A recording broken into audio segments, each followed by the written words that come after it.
Hello friend, नमस्ते, प्रणाम।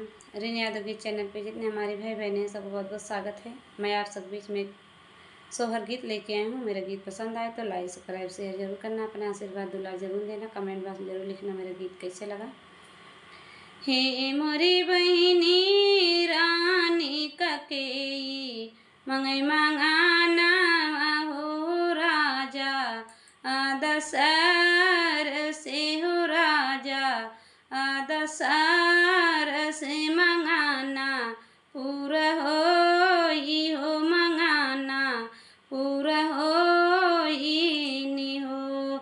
ए मोरी बहिनी रामा के माँ, हे मोरी बहिनी रामा के मांगी बनवास हो तो भारत के सिंहासन हो, भारत के सिंहासन हो।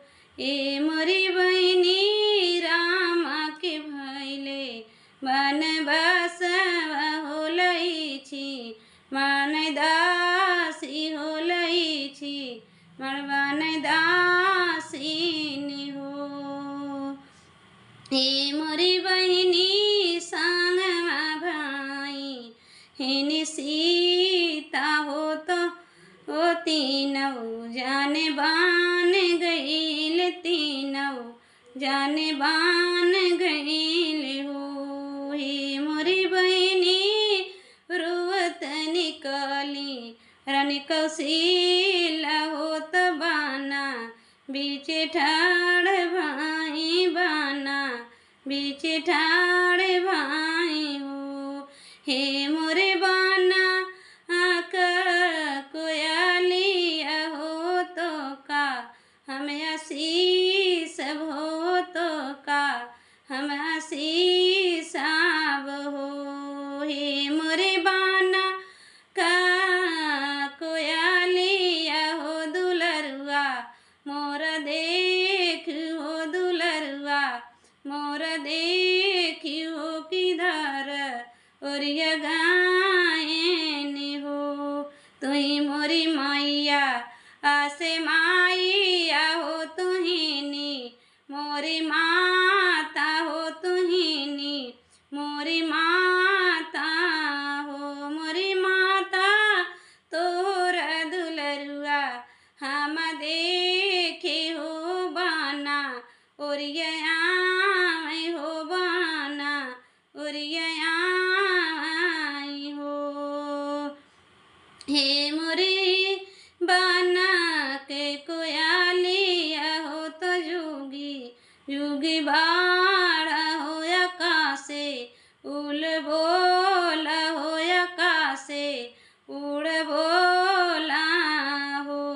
हे मोरी बहिनी आई धोबी या के घाट हो, घाट बीच ठाड़ भैली घाट बीच ठाड़ भई हो। हे मोरे